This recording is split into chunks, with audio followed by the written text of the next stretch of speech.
Hello, everybody. Welcome to the Sunday edition of the Expendable Show. So it's day 2 of my birthday weekend, which concludes tonight at midnight, which I'll be sleeping because I get up at 3 o'clock in the morning and go to the gym like weirdos. But it's been a nice, quiet weekend. I can't complain. Played in the pool, sat on the deck. Me and my dog, we hung out. We had a couple conversations. We cooked out on the grill. She likes hamburgers on the grill. It's her favorite. So I cooked her some. Played with my new all 6 baby kitties. I did. And they are just the cutest little things. But that's pretty much all I did for my birthday. And I mean, I like the nice and like peaceful, nice and quiet kind of deal. Yeah, Atlanta's busy enough, so I live like an hour south of Atlanta, so it's a little more rural where I'm at. I have like a woods behind my house, so I like to just sit out back and just listen to nature. Sometimes it's like my favorite thing to do. So on today's show, for the last few days, we've had all these like kind of significant, like they're not like jump off a cliff important, but they're significant. And oh, speaking of cat thieves, there's Shauna. She tried to steal my kitties yesterday. Not having it. You said I'm trying to steal them? Yes. You offered me one. What are you talking about? Yeah, but then I changed my mind because I changed my mind because I love them. That's not my problem. You can't change your mind once you offer somebody something. That's how that goes. So it's mine. I'm sorry. Yeah. I transformed into Taylor Swift. Whatever. I love cats now. Anyway, so I told Shauna I was gonna have to pat her down before she left to make sure she wasn't hiding any kitties.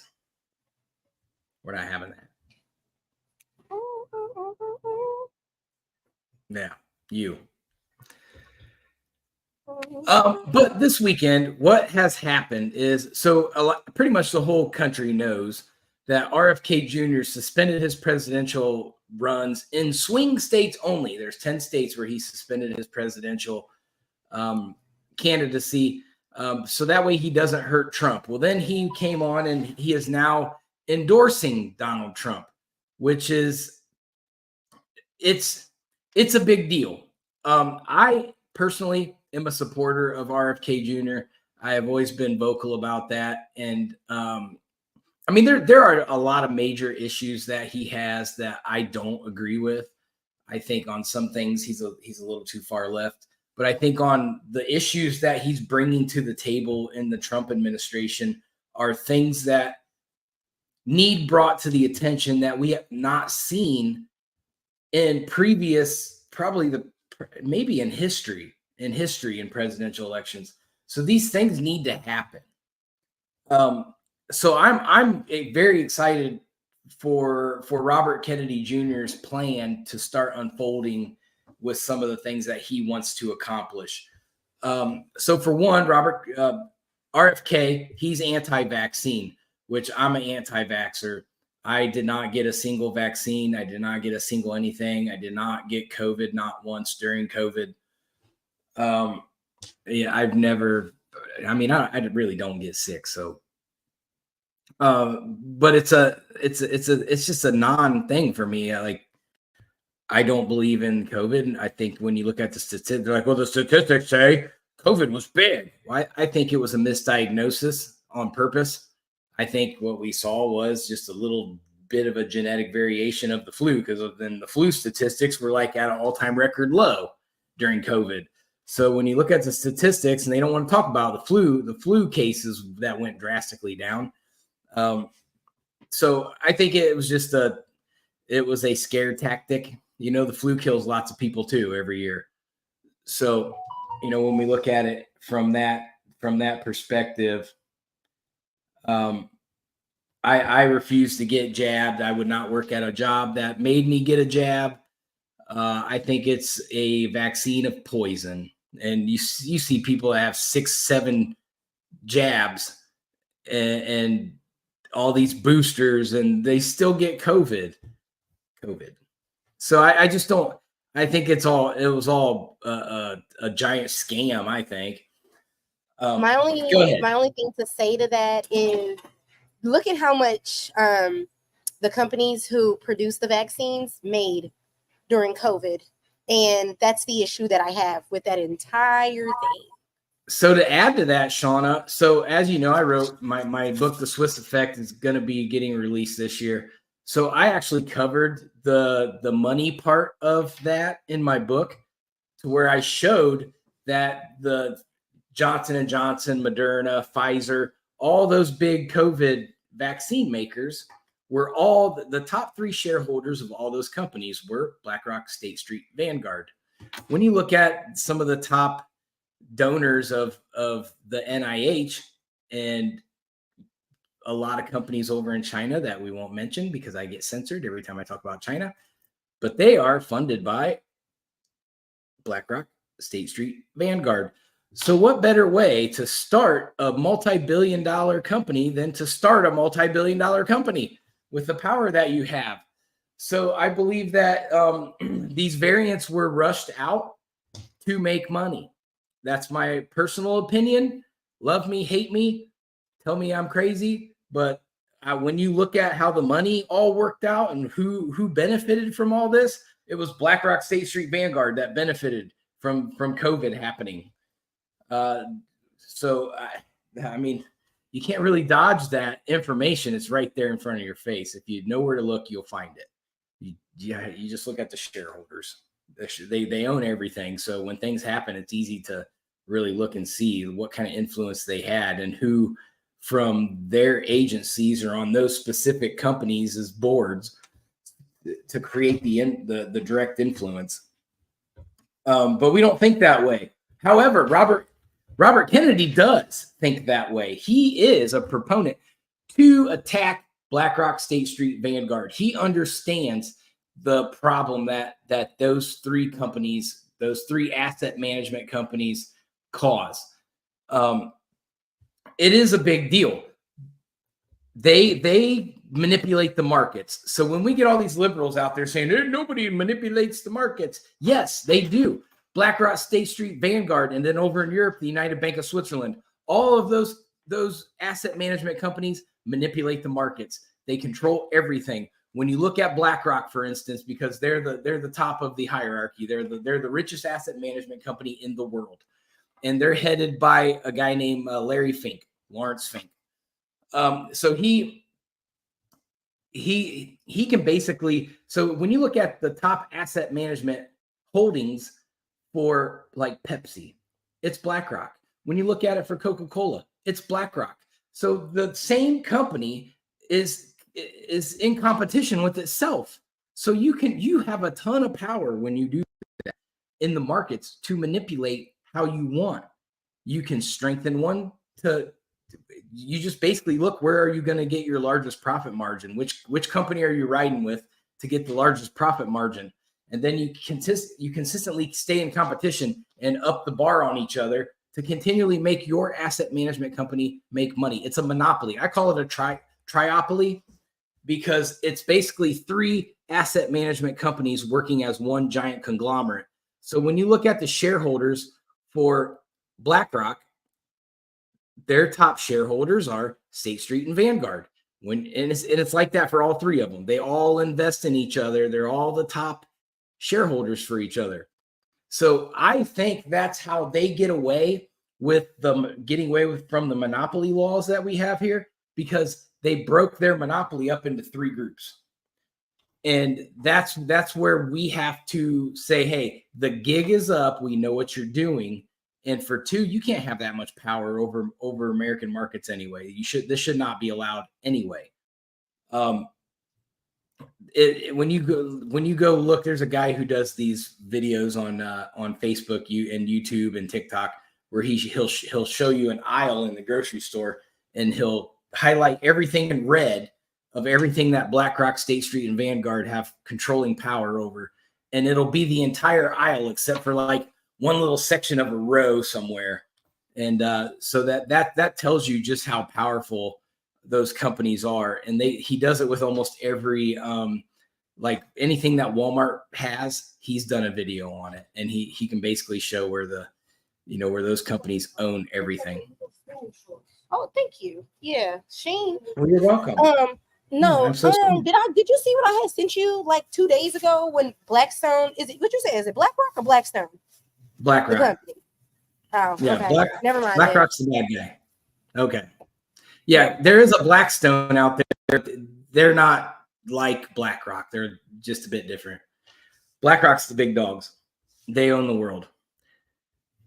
And I'm not going to get into all that because my book goes into heavy detail about how that all worked and the specifics of the importance of Larry Fink and what his role is in this globalization plan that they have going on. This is why we're seeing things play out today.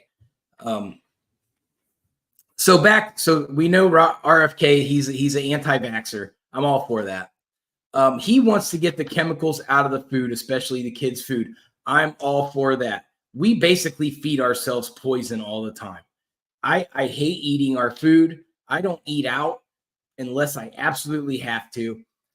I can't even eat fruit anymore. I ate watermelon today, and I was like, wow, this is not watermelon. This is something else. It did not taste like watermelon. The fibers on it were wrong. It was some kind of genetically made something. And same thing with bananas. I eat bananas religiously. I made a TikTok about it. And the bananas aren't right either. You shouldn't be able to bend a banana. And you shouldn't, it's just when you open up the banana and you look at the texture, it's not right. It don't taste right. It's like it's got Splenda in it. That's what it tastes like. It's got Splenda instead of the real natural sugar that a banana should have in it. So there's some issues with our food that I have a real big problem with. I do not like the thought that I'm ingesting primarily chemicals all the time. I do believe that when RFK talks about the chronic illnesses that kids are going through now, like ADHD and some of those things along those lines, probably why we have a high spike in autism. They don't recognize Asperger's anymore as its own entity, but the Asperger's syndrome. Yeah, we're poisoning our kids. We're poisoning our kids. That still says that Alzheimer's and dementia is like specifically those things. But if you look on the World Medical Association, they call it type 3 diabetes. Yeah, diabetes was on the list. That's one of our number one killers for the elderly in America. Well, that's why Joe Biden has dementia. Joe Biden has dementia because of the chemicals in the ice cream. I mean, it's a fact. The MSG in the ice cream gave Joe Biden dementia. He probably should have cut back on ice cream a long time ago. It's probably why he craps his pants all the time. But also, I think if Trump was smart, and he is, he would make RFK the head of Health and Human Services. I think that's where he gives the best. His strengths will go a million miles there. I would just let him take off and reform all the agencies that fall under Health and Human Services. They got to get that right, because we can't keep allowing corporations to poison us. That's your shareholders doing that. State Street, BlackRock, and Vanguard. They're the ones who are pushing these regulations. They're the ones who are pushing all these DEI policies. They're pushing all these woke policies because that's what they're getting told to do from Europe, and it trickles down. And then what they do is they stop if companies under their umbrella do not want to cooperate. They stop promoting those companies, and once their stock starts to fail, then they dump them. So they really do have full control over you as a company. If you're a publicly shared company, you are at the mercy of the rules and regulations of what BlackRock, State Street, and Vanguard want. Which basically, when you read my book and you trickle it back a little further, you're at the mercy of what Klaus Schwab wants and Larry Fink and some of these power brokers. Like some of these guys over here in America are in on it, but they're not the big dogs. The big dogs are over in Europe. So we have to really, acknowledge that these regulations are meant to hurt America because the policies are not American. They're European. So we have to keep that in mind. I would like to see the FDA get disbanded or at least stripped of the top, 5 tiers of management from the top down.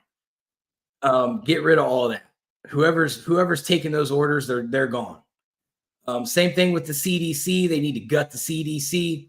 They've been lying to us for 5 years now. It's time for them to go. What kind of irritates me, especially about COVID, because everybody was so focused on Dr. Fauci, and it's just like, you do realize, like, the CDC, I mean, yes, he obviously was, but I'm saying it wasn't just him. It was the CDC. It was like all of these people. And it's just like, we think about like the CDC's not the CDC, but the other one like sets the guidelines on what is considered okay as far as like what we ingest as the citizens of the US. And it's just like, if you look at what is like pretty much all of our foods are banned in at least 40 countries nationwide. Here's something that you need to kind of understand though. So the CDC isn't really a government entity. They're a private company that's contract. They're like a private contracting company. So, however, the CDC doesn't take orders from the United States. The CDC takes orders from the World Health Organization through the NIH, which the NIH is the agency that they really need to disband because that is they're bad. The NIH is bad. They're the ones who take the truth and they twist it, and then they send the agenda to America and say, here you go, try to kill Americans with this. And it's just wrong. We shouldn't be taking orders off the World Health Organization, for one. Anything that happens over there in Europe, we need to distance ourselves from. And Trump did that when he was in office the first time. And at first I was like, why would we do that? Why is he picking a fight with Europe? But now that I've seen all these things play out, now I understand why he did it. And it's not a good situation over there. We don't want to adapt the poison that's happening in Europe. And it's the same thing. Putin sees it too. And that's why he doesn't allow his country to, evolve as rapidly as everybody else, because he doesn't want that trash in his country. It destroys your people. So RFK, one big thing that I like, he wants to take the focus of the NIH off of virus research, and he wants to focus it on chronic diseases and obesity and diabetes. So I feel like that is a very, very good way to go, because we have way more people. For one, if you take the NIH and you get their hands off of deadly viruses, that's going to be a good thing, because they obviously didn't handle them well during COVID. Second, the chronic diseases are our biggest challenge right now. As Americans, we have our obesity's up. We have these, chronic diseases everywhere. Like I said, ADHD. We've got, everybody's got some form of autism now. We're not doing anything for that. We're not doing nothing. And those are topics that we need to really dig into. And I think RFK already knows what the answer to that problem is, because generally, I'm not going to create a platform on something if I don't know what the end result's going to be ahead of time. So he's already done the research and has already compiled the data he needs to come up with the conclusion that he thinks is going to happen. So I do believe that that RFK he's heading in a certain direction with that. I think he wants to get rid of the NIH, which I think would be a fantastic idea. But that's his way of blowing their cover. He wants to remove chemicals from food, which we already talked about. He wants to declassify the JFK assassination, which I highly agree with. I've already talked about that. it's a way for him to purify the Kennedy name and to get the truth out there. You know, generally, like a spirit's not going to be able to rest until the truth of that spirit is released. So I think this is going to help.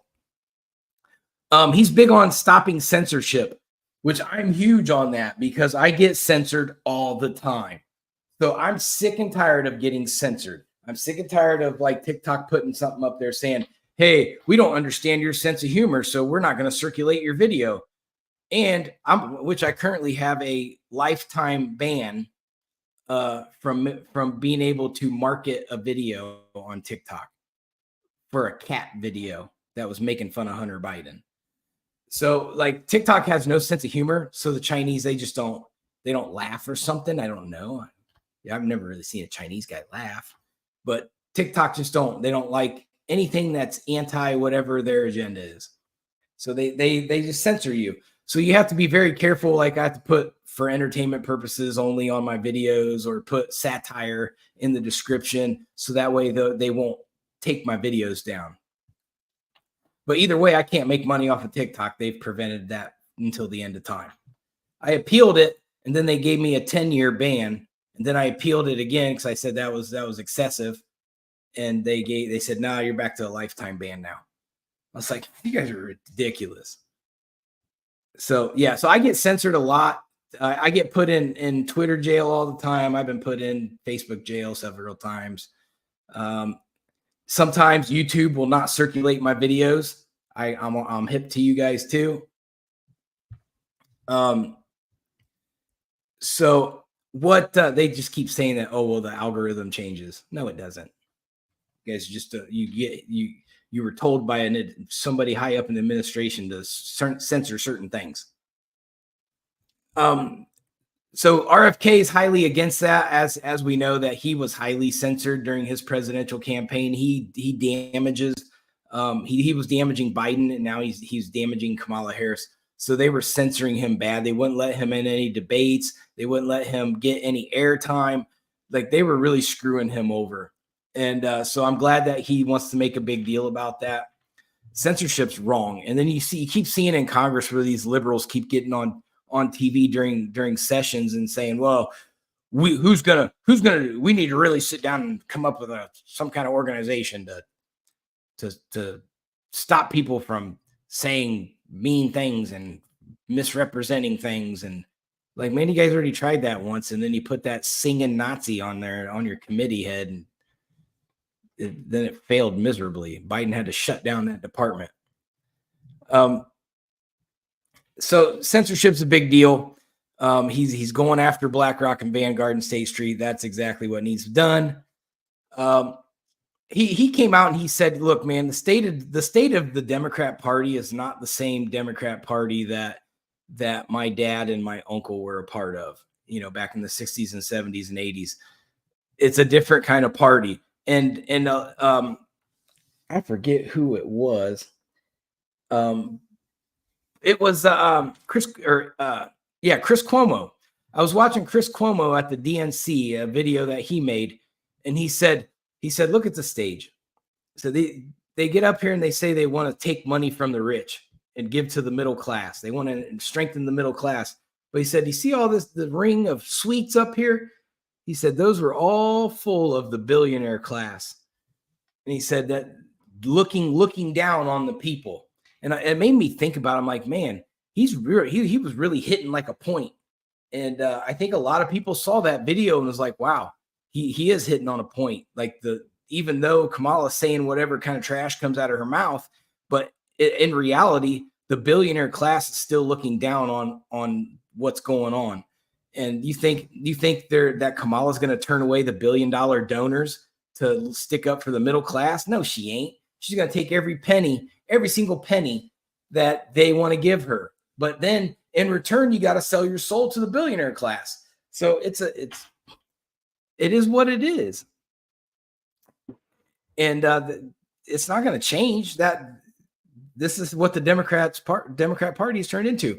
And the rhinos were like that, but the MAGA people have been voting out the rhinos. So we're not seeing as much of the billionaire class on the Republican side. I'm not saying that it's not there. It is there, but it's not as bad as the liberal side. The liberal side is highly ran by billionaire donors. Silicon Valley owns the Democrat Party.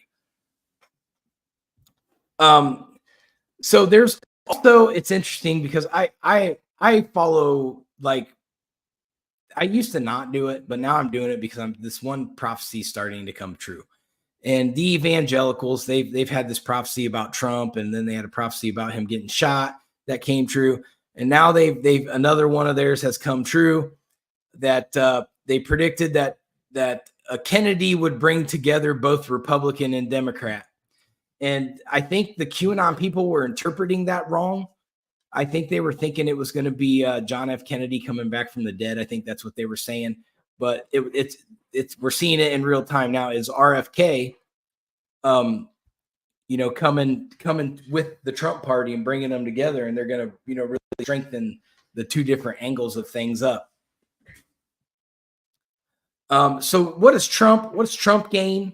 Does Trump gain anything out? He gains a lot. Trump's going to benefit from the RFK endorsement, especially in the swing states, because now RFK can take his swing state votes and say, hey, I'm endorsing Donald Trump. I would appreciate if you would come over and endorse Donald Trump. We have a very solid plan. Trust me, we're gonna get it done. And you're going to see a lot of RFK's voters go to Trump. Now, with this happening, then you get the media's already tried fudging the polls. They're like, well, Kamala's up 7 points now. How you go up 7 points when you had to bus in your crowd at the DNC and pay them to be there? And then RFK drops out of the swing states and somehow you gain poll votes? Get out of here, man. Like the media is so out of touch with reality. Like, and they think we're falling for it. I think maybe not, but that we're definitely not falling for it. The media is trash. I hope CNN, MSNBC, I hope they go bankrupt, and every single person who works for those organizations will lose everything they got, because that's what they deserve for what they've done to this country.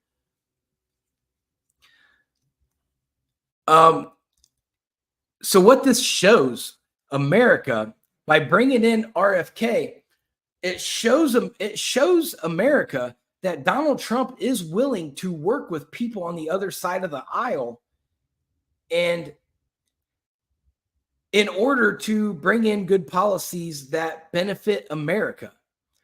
So that's a big deal. Because they say, oh, he just wants to do the MAGA, the Project 2025, which doesn't even exist anymore. They keep throwing that down there, but then he brings in somebody like RFK who has a completely different view on things and wants to highlight certain things that other politicians are not highlighting, but are just as equally important. And Trump said, come on in. Those are things that are important, and I want you to be the head of that. So I think that's huge. Trump is going to gain some support that way. And I'm already seeing it. There's people, independents all over the place that are going, we're riding wherever RFK goes, that's where we're going. So it's going to be big. Big news came out today. We're going to jump over into the Biden administration. So we're up to 330,000 migrant kids have disappeared since Biden took office. 330,000. And they're saying that they can't find them. They didn't show up to their immigration hearings. They're gone. Come on, man. We all know what happened to a lot of those kids. It ain't no secret. It's a travesty. It's a travesty. It's almost like Joe Biden is using the United States as like the white van full of like fake candy, and he's like, come on in, kids. And then they go right into human trafficking. Come to the border, kids. There's some candy in the van.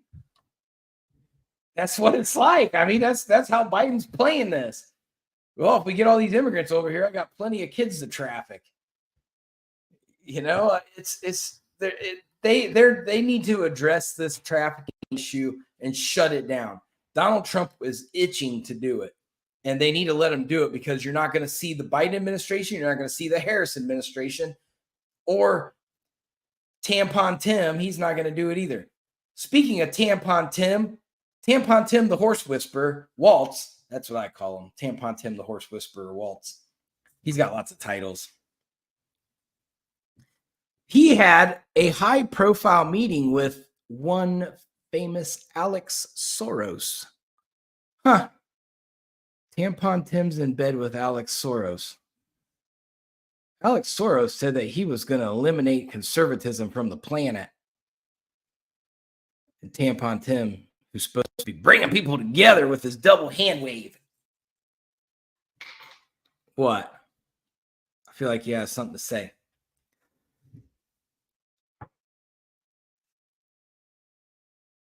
All right. Don't say nothing then.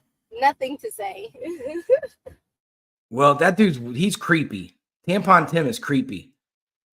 And, now he's kicking it with Alex Soros. Like, how is Alex Soros allowed, and him and his dad, George, how are they allowed to have any influence in this country? Like, they should be arrested on sight as soon as they touch down in American soil. They're responsible for so much stuff. It's ridiculous. And he's the one who bought all the protesters that showed up to protest the DNC. And that was a pressure move to get everybody to do what he wants. Here, do whatever. I'll send 100,000 protesters to screw up your day. And that's what he does. He just uses his money to bully people into submission. And he's obviously in on the whole the European globalization plan. I talk about that in my book a little bit as well. You should not, anytime any politician is caught with a Soros, they should be removed from office immediately. There's nothing good that comes out of that. So I'm going to go over Kamala's tax plan because that's gained some traction here.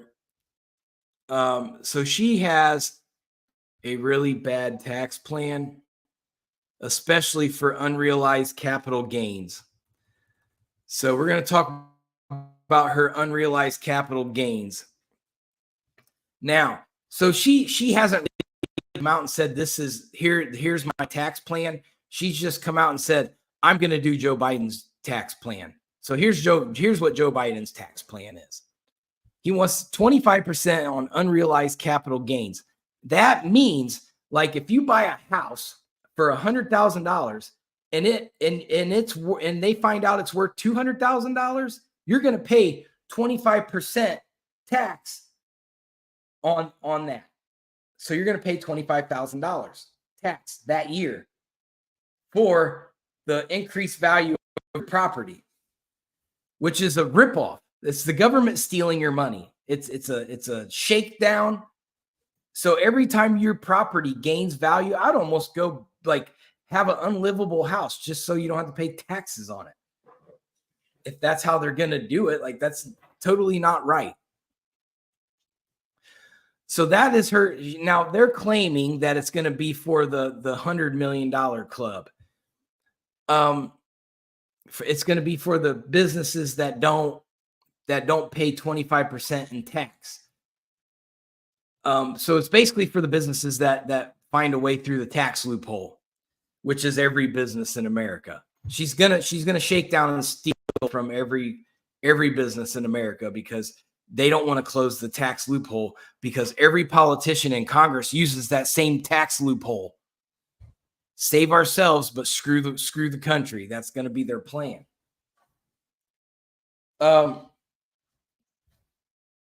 It's a stupid plan, and then she wants to raise the American corporate tax up to 28%, which is going to be 7% higher than what it is, which is going to cause every major company in America to go shop overseas and take the workforce out of America. It happens every time. Obama did it, screwed the whole country up. Bill Clinton did it, screwed the whole country up. Every time they get in there, they want to take money from corporations, and then the corporations say, "Oh yeah, you're going to take my money? I'll just pack up and move to Malaysia. See how you like that?" And then Malaysia gets rich. So it's a stupid plan. Stupid plan. It never works. You have to cut businesses deals. It's how the world works. You can't have the world. You can't have manufacturing without helping the manufacturers keep their businesses running. And then you have her economic plan, which will hurt every business in America. It never fails. It's a bad plan. Everything about her economic plan is horrible. We've already talked about it in the last podcast. Other news around the world. So Israel is bombing the crap out of Hezbollah. They're taking enough damage right now to where Hezbollah's like going, "Hey, Iran, hey, you guys gotta help us out or what? Like we're all of our stuff's getting blown up."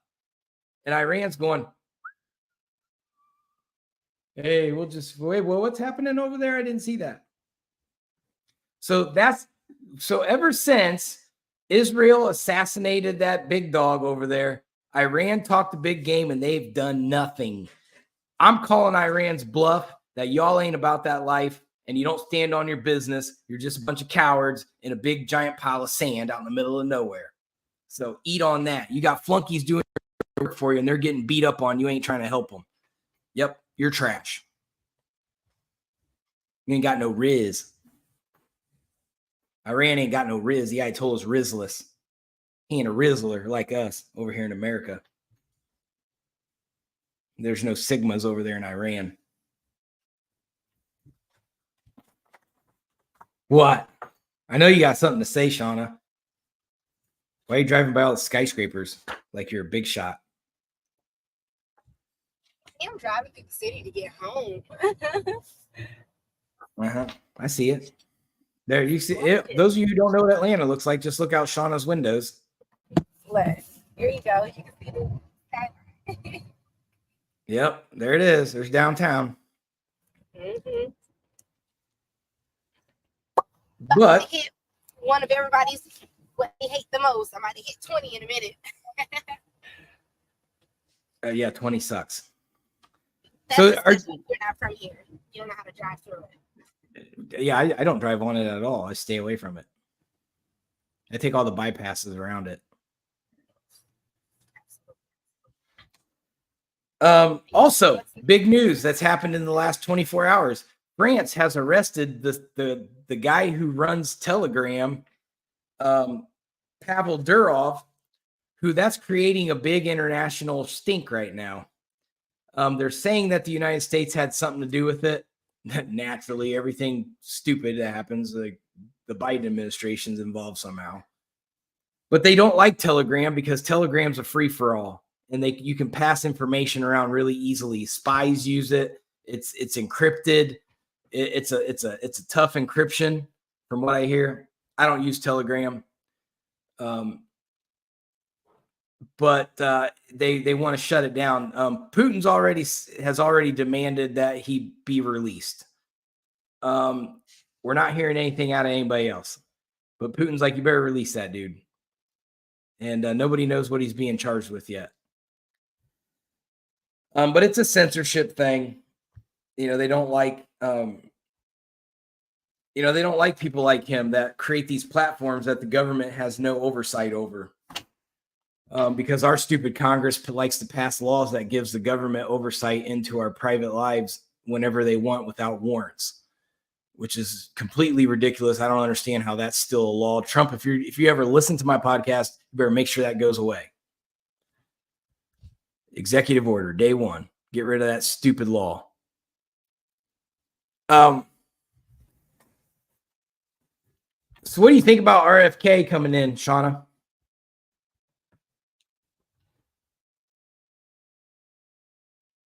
Didn't he try to give me a second? This fucking idiot. Why all the goddamn signs, and yet, I hate when. All right. Anyways, didn't he try to like go with Kamala at first, and then he switched over to Trump? So he did. So there was a he did go to Kamala first, and he said, "Here's what I want to do," and he got rejected by them like right off the bat. And then he realized like this isn't the path that I want to take.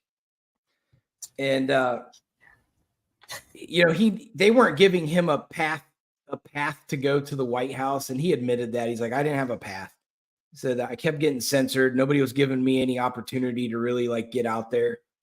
And so he knew that Trump was the way to go. Kamala screwed herself. She should have took him in. It just seems very opportunistic to me, though. Like, you went with the first party, they weren't fucking with you, so now, well, shit. He's a Kennedy. Like, but see, to me, it's looking like, the guy who was trying to compete with the men's swim team, and he was like, shit. So he decided to, now I want to be a woman, and you want to compete with the women. So it just seems very untrustworthy to me. Like, we talked about Trump building a very strong, close-knit team. And yes, he might have a lot of beneficial things, but to me, it just seems he just doesn't seem trustworthy. Like, you went with this party and they didn't like it, and they didn't want anything to do with you. So, okay, well, let me try my hand at this party and see if they'll give me a platform to make it to the White House. I don't know. It just seems very opportunistic to me. So I don't trust him. That's just me. I don't trust it, because my thing is like, if you felt like your way was going to be with Trump, then that should have been your first and final decision, not the Democratic Party. And then when you got rejected, now I'm going to go try for Trump. Like, it just very much just seems very opportunistic, and I don't trust him. I don't. Well, it's a lot of strategy going on right now. Trump. So, like you already know, Shauna. Like I do. I'm a member of the Gwinnett County GOP. So I go to a lot of GOP events. I do a lot of GOP stuff. Now, I've noticed that there is still two different sections of the Republican Party. So you have the Trump and Trump's people, and then you have the GOP. So what I've noticed is that my way of doing things does not align with the GOP of Gwinnett County, because they're still campaigning like it's 1980. I mean, they do good and everything. They're very upbeat and everything, but they're still campaigning like it's 1980. And you can tell that they don't spend enough time watching how the Democrats have evolved campaigning. The Democrats are very, very good at campaigning. They know what to do. They know what to target. They know how to target it. They know how to attack it, and they know how to execute it. So they should be paying attention to how the Democrats campaign, because the Democrats are way more effective at it, as opposed to the GOP, where you have a bunch of 70 and 80-year-olds running the GOP parties, and they're outdated. Their ideas are gone, and the younger generation, they're not listening to. But then you have Trump's people, who is a younger bunch, and they are paying attention to what the Democrats are doing. So when you look at Trump, his core, they're doing what it's going to take to win. And they're bringing in people like Kennedy. They got Elon Musk. They've got all the right people that they're bringing in and saying, look, I've got a solution to this problem. I got a solution to this problem and this problem and this problem. And that's smart on Trump's part, because he looks like he is putting together the dream team for OJ Simpson. And so that's what it looks like, though. When you really think about it, he's got the dream team. And Kamala don't have a team like that. Don't trust Elon either.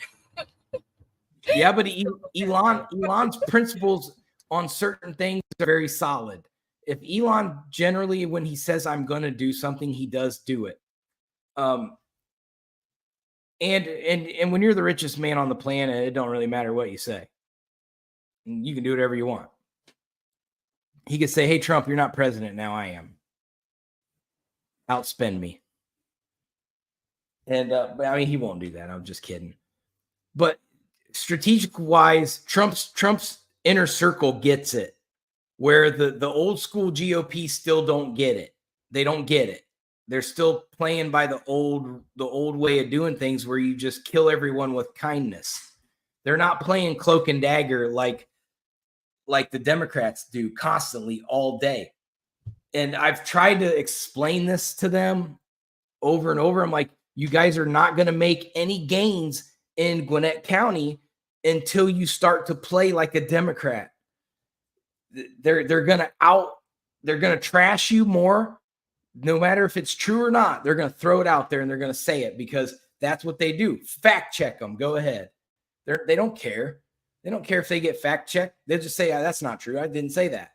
Or, oh, that is true. You know, they adjust the information how they need to win.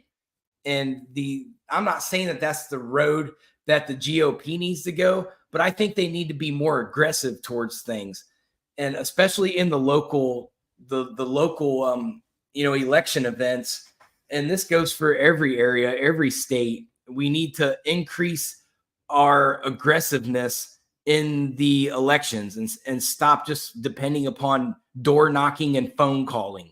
You're not going to get anywhere that way. You got to have more leaders. What happens when let's say Donald Trump gets elected for 4 years, then he leaves. Then what? Everybody in the GOP has sat around and said, we got to wait for Donald Trump to show us the way. Well, who's there? Who's after Donald Trump?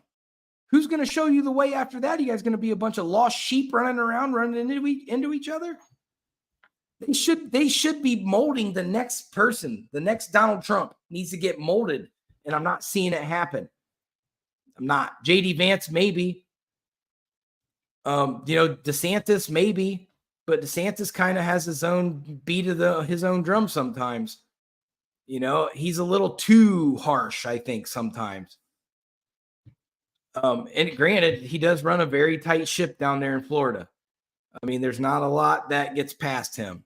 And I respect that, but there are some things that I think that he overdoes. So, I mean, JD Vance, he's a little bit more compassionate, I think. He would be a good next in line. I'm a huge fan of Byron Donalds. Huge fan. I want to see him be president someday in my lifetime. He goes on every liberal talk show and destroys everybody every time. They can't catch him slipping. He's a beast. But he's from Florida too. All the real talent in the political world is coming out of Florida. But the GOP's got to step their game up because I'm not seeing the aggressiveness. They won't, make initiatives to debate anybody. They won't, do what needs to be done. They won't attack their opponents.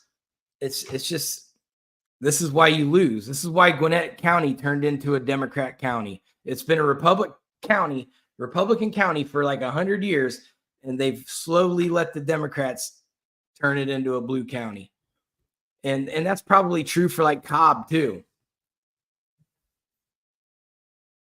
Well, I think a lot of it is too, like, I can't speak for other states, but like in Georgia, a lot of that stuff, it's heavily based in like racism and hate. So for like those counties where it's turned Democrat, it's just like, well, we need change. We've only seen it be this way. It's been really bad. The younger crowds have been giving a lot of pushback for the norms that's been happening in these counties. So that's, to me, why they have turned Democrat. Because, like, I lived in Cobb. I will never live in Cobb again. The reason why I'll never live in Cobb again. Like, absolutely not. I hate it. I don't like Cobb County either. So it's solely based on the very good old boy vibe that Cobb County loves to give. So it's just, you have a lot of these kids, the younger generations, you said the way they're campaigning, and the Democrat, like you said, they definitely know how to target the audience. They're on everything. They're on commercials, on TV, social media. It's everywhere. So you're getting well, they got all these they got all the techie nerds on their team. Yeah, like you literally are not, like, there's a day that you're not getting it. So like the Republican Party is definitely gonna have to step up their game in that regard for sure. And also too, like I said, it's the whole mindset of, even with Trump, like everybody was like, oh, MAGA, like make America great again. Like that was very triggering for several groups of people, because what is Make America Great Again? So things like that, like, you know, when you're sitting here trying to get these people to come to your side, like, I think they're going to definitely have to step up their game in how they approach these situations, because we're not seeing anything but what we've known prior. So the change in the culture that's different with the GOP has to, like, they're going to have to show that, because right now we don't have any proof of that being different. Then, just like with the whole Trump thing, like, you know, he's debunked the Project 25, but it's always getting presented to us, well, Trump's pushing for Project 2025. If anybody's watched Handmaid's Tale, this is what it's going to be like. Like, this is what it's going to be like if they push Project 2025. So it's just like, you know, this is the few things that we are regurgitating from the GOP. Like, that's all we're seeing, things like that. So they're definitely going to have to step their game up when it comes to those things, because as it stands right now, you know, we're not seeing anything but that. I mean, it's a psychological game right now for sure. You know, and they have enough on Kamala. You know, she's been in office for 3.5 years, and her excuse is, well, Joe Biden was president. Well, you were vice president. Like, you had things you had to get done too that you didn't get done. So you can't just keep, you know, passing the buck to Joe Biden. You took your 3.5 years in office as a giant joke and just sat down and laughed about everything all the time. And then it comes to find out that your staffers are running around saying that you're drunk all the time. So, you know, that it all makes sense now. But those are things that they should be hammering her about. Like, are you a drunk? Like, do you need to go to rehab? Like, that would be every day on every commercial. Kamala Harris needs to go to rehab. Like, everything. Every day. Every commercial. Every time I check my Spotify in the morning, it should be Kamala Harris needs to go to rehab. I would spend $1 billion on those ads. Yeah, Kamala, but then they just rebuttal with, do you want a sexual offender being your president? A convicted felon being your president? Because that's all they say about Trump. So, well, they get mad because I tell them with Jeffrey Epstein. It's funny. It's funny because they don't. Well, even though, like, they gave standing ovations to the top 5 Jeffrey Epstein people at the Democratic National Convention. Make sense. Well, you pick and choose who you like and don't like from the Epstein files. Congratulations. Absolutely. Like, Trump was only mentioned in that book 14 times. The Clintons were mentioned 138 times in that book. Come on now. Get out of here. Even Jon Stewart was making fun of that. He was like, how many Epstein Island people do we need to have at the Democratic National Convention? And Jon Stewart's a Democrat. Man, like, it's not getting by. It's not getting by some people. Like, some people don't like that. I just personally don't like it's just very childish to me. Like, oh, well, we're you don't want to vote for them, because I like, with the Democratic Party right now, it's definitely irritating that they are so focused on destroying Trump that I don't like. Every time I see something, I'm not really hearing policies that we should be hearing when it comes to having Kamala. It's always them bashing the Republican Party. And it's just like, for me, you know, we've been living in 4 years of just shit in America. And it's just like, you want me, to choose you. And I just feel like, and trust that you're going to get the job done. For one, I haven't seen you do anything in your position now, because you're supposed to be the second person under the president to have power. We haven't seen you do a fucking thing. And then 2, you know, you're bashing Trump for all this and that, blah, blah, blah, blah. But I'll tell you one thing, you can talk about, oh, he was just giving out money and giving out stimulus checks. Yes, but we had a booming economy. Everybody was starting a business. People were making money. Like, it wasn't just major corporations. Even smaller people were being able to start companies. Small businesses did very well. We weren't struggling. You know what I'm saying? God, I wish we could go back to like the $25 flights. That would be great. But no I'm doubt. just saying, like, you know, the economy, like the things that we're really struggling with right now, we weren't having those issues under his administration. And you can say, oh, you know, it was because of this, it was because of that, and blase, blase, blase. I'm just telling you what I've seen then and what I see now. And I see that you were under this administration and you guys have been, look at how bad we're doing with the economy. I'm a mother. I work 2 jobs. I have 2 kids. And it's just like, I can only imagine people who have more kids, or even like people who are just single. They're struggling too. All of the people that I know that were able to do well and they're making money for themselves, all of those people have had to move back in with their parents because of everybody's struggling so bad right now. So you want me to swing over to you and to choose you as the first female president and everything like that? I need to be seeing the proof, the facts. I need to see all of those things, and I haven't seen it. All I do is see every time it's the Democrat Party bashing Trump. Do I think he's the greatest person in the world? Absolutely not. But I mean, at the end of the day, you're saying that you see a lot of black men, you see a lot of black people switching over to the Republican Party. Yes, because we've seen what you can do and it hasn't been anything. So you want me to choose you, actually show me what you're going to do. I haven't seen any of that from them yet, except you want to talk shit about the other party.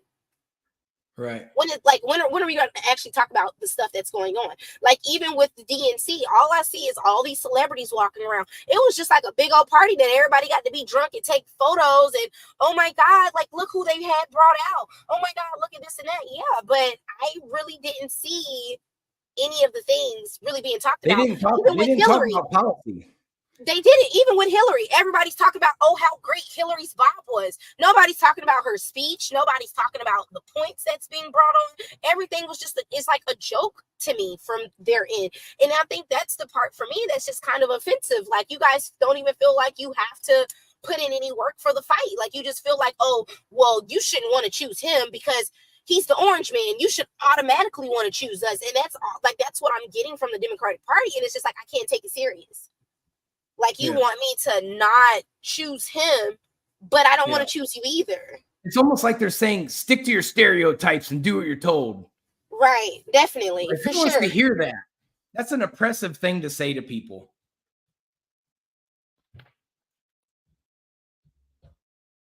I just left work to get more coffee from Dunkin'.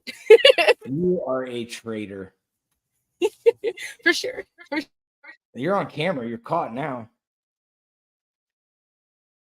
The mermaid people are gonna have your ass in the morning.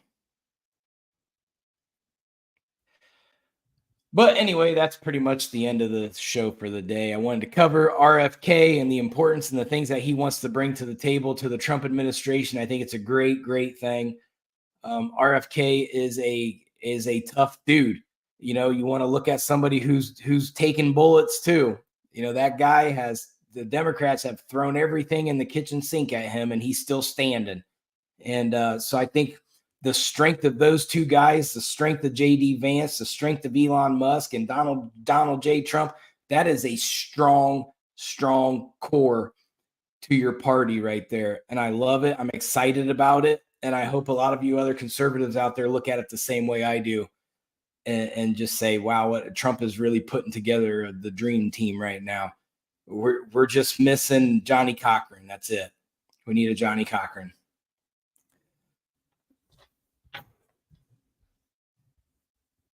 It'll be Al Sharpton. He's going to jump over to Republican next.